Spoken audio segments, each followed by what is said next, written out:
first, fast, accurate. With Jennifer Copeland and Rick Schutt. You're watching WSBT 22 News at 6.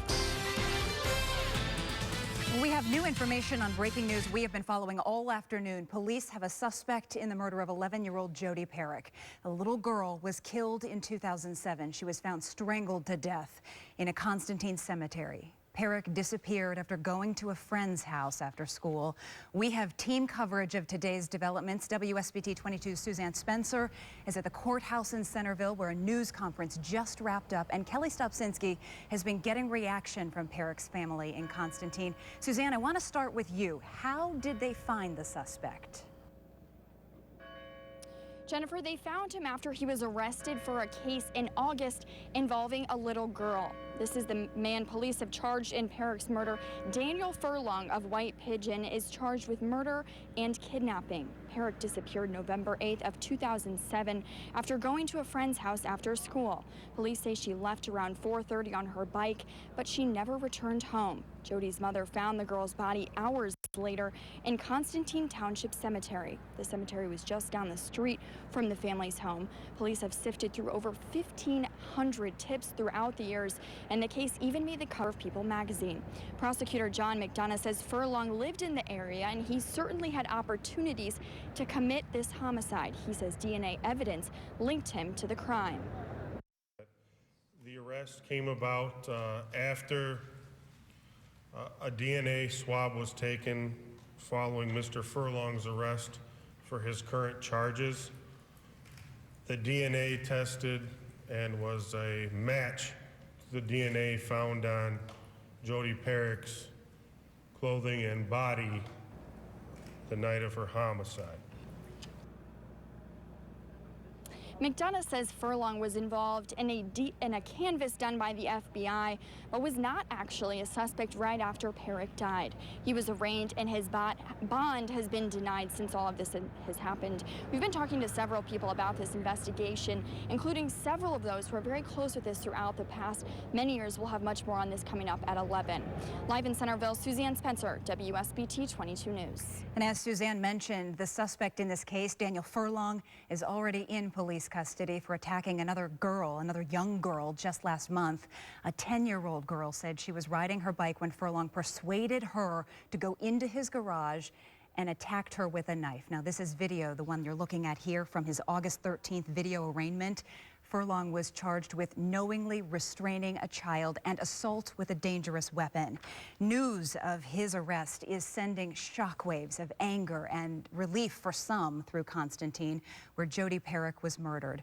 WSBT 22's Kelly Stopsinski has been talking with people there in that community tonight. And, you know, Kelly, it has been almost 8 very long years, and that community, people who live there, you know, closer to some answers and for some, maybe even closure tonight. And Jennifer, Jodi Parrack's murder put Constantine on edge from the second it happened. You have to imagine how they've been feeling over the last several years. And also what's come along with that is lots of finger pointing and speculation about who did this and why. I knew he was still here. I could feel it that he was still around, whoever done it. It's a feeling Jodi Parrack's grandmother hasn't been able to shake. And news that police finally caught Jodi's killer brought back all the familiar emotions Abba's been through since her granddaughter was found strangled to death in the city cemetery in November 2007. It's about time. Yeah, I'm so choked up right now. But Abba also says she feels for this man, Ray McCann, a former Constantine police officer convicted of perjury in the case for lying to investigators about his involvement with Parrack. Right now, he's in prison because of it. McCann's sister-in-law says she never thought Ray would lie, especially when it involved the murder of a child. But I am glad that it does clear his name and he can get out and move on with his life. And people who live in Constantine say they can finally rest easier now that police say a man who lived among them with a dark secret for so many years is finally behind bars. It's been a long time going, and everybody's been really concerned about it for a long time. It's weird. I mean, everybody always said that it would be someone among us, and they were right. In March, a judge sentenced Ray McCann to 20 months to 20 years in prison for the perjury conviction after he pleaded no contest to that charge. His family, though, tells me that he is scheduled to get out just a couple months from now in December. Jennifer? Kelly, back to Furlong for just a moment here. You know, the man charged with murdering Parrack. What have you been able to find out about him? I know you've been doing some digging. That's right. People in Constantine tell me that he lived here for a long time, several years, actually ran a car detailing business out of his garage called Dan's Detailing.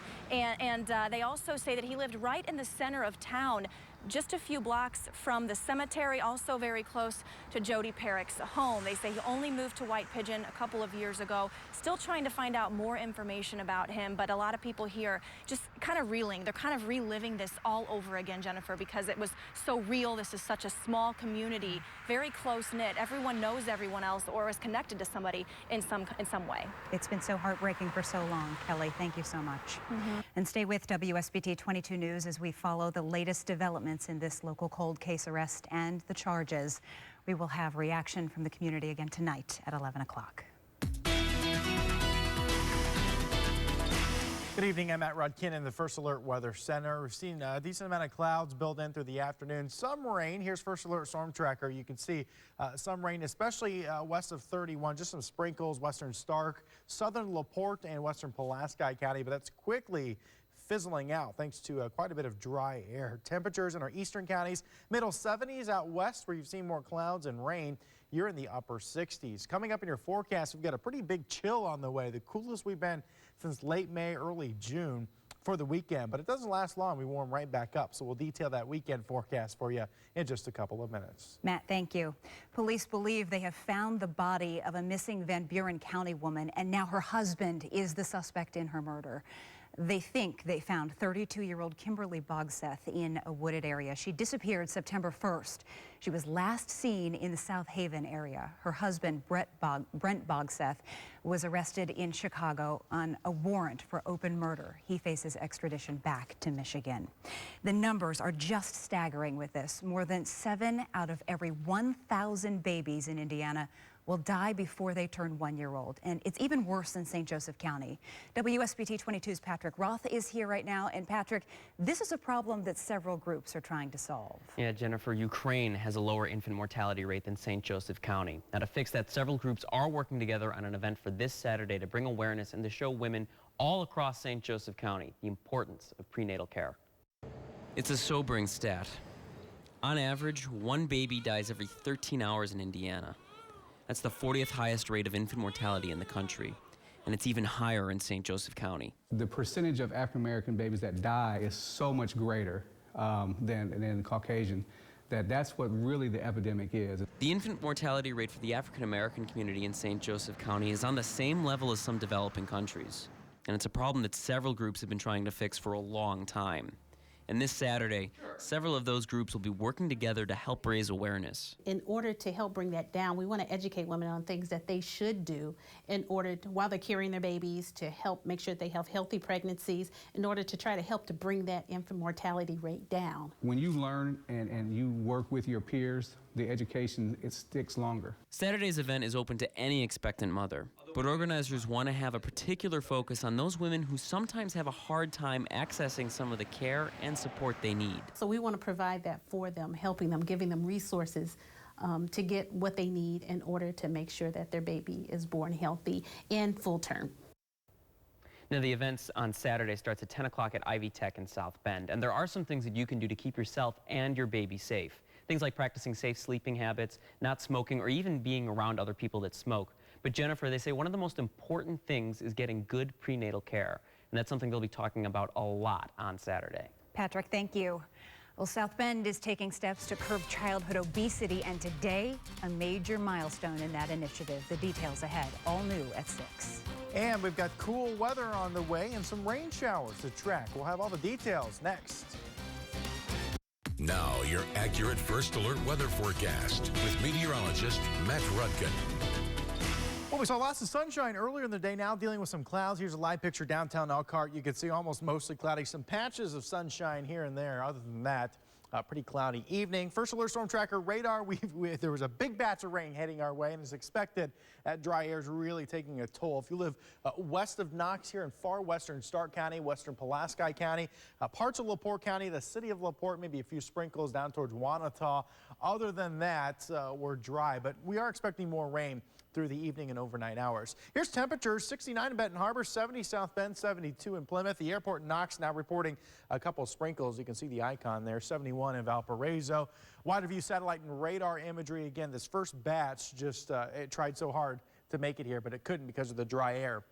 What it did, though, was the dry air that was in place now isn't so dry. It evaporated into that dry air. So now, when this gets here overnight, it won't fizzle out quite as quickly because, again, this evaporated some moisture into our air mass. So we will see overnight rain showers continuing. Nothing significant, a couple of tenths of an inch at most. Here's a look at temperatures on a wider view. Now, still dealing with some warm, mild temperatures, but just north of our logo here, see the green? That on our weather maps represents temperatures in the 50s in the afternoon, up in mid-September. So you know the cool air is coming. Here it is. It's a cold front, and actually it's much more complex than a cold front. It's, believe it or not, 3,000 miles away. If you've been following the hurricanes in the Pacific Ocean, they literally work to bend the jet stream in North America. When that happens, that cold air up north has to go somewhere. It bleeds down, and in the winter, you've often heard it called, at least in the media, polar vortex, right? The chunks of cold air.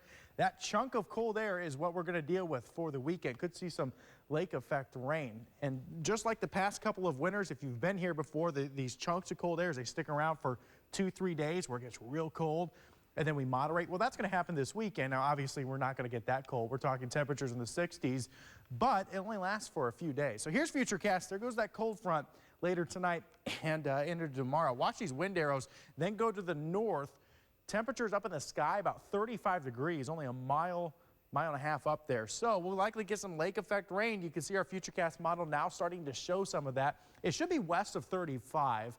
So most of us here in Michiana will stay dry, but I know some of you from Valparaiso watch us and points westward. So you will likely get some more rain tomorrow, especially in the second half of the day. 58, mostly cloudy. Rain likely tonight for everyone. Everybody sees morning showers, then just lake effect areas basically due south of Lake Michigan late in the day. Probably sweatshirts tomorrow for the football games. Temperatures fall into the 50s by the time the sun sets. We're in the low to mid 60s Saturday. That 20% chance of rain would be due south of Lake Michigan. Again, lake effect, Valparaiso area, for example. But that chunk of cold air that was dislodged by the remnants of the hurricanes gets out of here next week. We're back into the middle 80s. I don't know if I know where all my sweatshirts are. You're going to have to find them. You got a couple hours. You better hurry up. A couple hours, that's it, huh? It's coming. All right, Matt, thanks. Driving on the south side of Elkhart could be a little tricky over the next month. Restrictions are in place for a big demo project. Those details next at 6. First to cover breaking news with Jennifer Copeland and Rick Shutt. Your accurate first alert weather forecast with meteorologist Matt Rudkin and sports with Pete Byrne. You're watching WSBT 22 News at 6. Tomorrow marks the 14th anniversary of the September 11th terror attacks, the day now known as Patriot Day, and flags will fly at half-staff and several memorials and services will be held around the country to honor and remember the thousands of people who were killed. There are also several memorials planned for our area. South Bend, Mishawaka, and St. Joseph County are gathering tomorrow morning for a combined ceremony. It starts at 9 o'clock and it's at St. Patrick's Park. And if you cannot attend, you can watch that service live on our website at WSBT.com. Traffic restrictions are in place for the next 30 days on South Main in Elkhart. They're due to a demolition project on an historic building. Crews are knocking down the old Schultz warehouse building. The city says the vacant building has seen better days and was becoming a health and safety hazard. Crews hope to have everything cleaned up in the next 60 days. South Bend Mayor Pete Buttigieg joined some fourth grade students today to celebrate some very big awards for the city. South Bend is the first city in Indiana to achieve gold medals in all 5 categories of the Let's Move Cities, Towns, and Counties initiative. It took about a year and a half to achieve this goal. This declaration allows the city to take certain steps to lay the infrastructure for healthier futures. Let's Move is a national initiative focused on childhood obesity reduction. So as we become a Let's Move city, it means that city officials, new policies and things that we put into place will represent healthy living spaces, green spaces, food access, and things like that. First Lady Michelle Obama launched the Let's Move initiative, and the mayor and St. Joseph County Department Director of Education will join the First Lady next week for a Let's Move workshop. And Pete's here now with a preview of sports. What do you have? That's right. We're going to be moving on to the sports portion of the program. Out to the volleyball court for this week's Outstanding Student Athlete segment. Plus, Wolf Fuller is climbing higher in the Irish record books by the week. And the way they plan on continuing to use him, there's no telling how high that ceiling might be. More on that when we come back. Now, sports with Pete Byrne. On the heels of the most prolific sophomore season by a wide receiver in the history of Notre Dame football, Will Fuller has already gotten off to a fast start in this his junior year. Fuller wasted no time picking up where he left off last year, hauling in the first touchdown of the season Saturday night, and then another one, a 66-yard strike later in the game. Fuller now has 18 career touchdowns receptions, which places him 8th on Notre Dame's all-time list. Simply put, the way the Irish run their offense, Fuller is a hard guy to neutralize. And Brian Kelly says you can expect to see a heavy dose of Fuller this weekend in Virginia and every week after that, too. It's hard to double cover him where he is. You know, he's to the wide field. If you roll the coverage to him, you know, you have to play double zone, which is going to open up a lot of things in the running game. And so we kind of took our, you know, shots when we got them. And we'll continue to do that. We're not afraid to throw the ball to the wide field and push it over there, where some teams are a little bit hesitant at times. So we're going to find him. We're going to target him. He's going to get the football each and every week. And there you have it. The Irish and Virginia kick off at 3:30 Saturday afternoon. Notre Dame just wrapped up their final practice of the week. I'll have more with Coach Brian Kelly tonight at 11. Meanwhile, the Marion volleyball team took a big step towards their third consecutive NIC crown earlier this week. Junior Marielle Corbett led the Knights with 10 kills and 5 blocks in a victory over Penn. WSBT 22's Adam Darengowski takes a closer look at the Knights' versatile star. There's no one that young that does so much. If there's been a void on the court for the Marion volleyball team, junior Marielle Corbett has been there to fill it. We had her last year on our starting lineup with the right side playing. We switched her to outside this year, and her year before that she played middle. So she's played all 3 front row positions. Now we got her playing 6 rotations all the way around, serving great, passing great, and playing defense, which is what we need this year from her. I'm working on my back row skills. Yeah, I'm working on those this year so I can play all the way around, because that's also one of my goals. Corbett's versatility has been paying off for the Knights. She helped Marion capture the squad's 2nd consecutive NIC championship last season and has been named a captain on this year's squad that already has wins over conference rivals Penn and Mishawaka. A solid start to what the Knights hope will be a three-peat. They're really important to us because I think they're like building blocks towards the bigger goals. Those goals include leading her team on a deep run through the postseason and then continuing a family tradition. 4 generations on my dad's side have all gone to Notre Dame, so it's my dream to go to Notre Dame. I think it just makes me work harder, like to know that I have like the level I want to be at, to work towards that. If her focus is getting to Notre Dame, she will get there. Academically or athletically, she'll get there. Adam Darengowski, WSBT 22 Sports. Busy night of sports coming up tonight. We start looking ahead to tomorrow's Friday Night Football fever, plus the NFL season kicks off tonight. Tom Brady's suspension overturned last week, so he will be playing tonight in the season opener. Wow. All right. We'll be right back.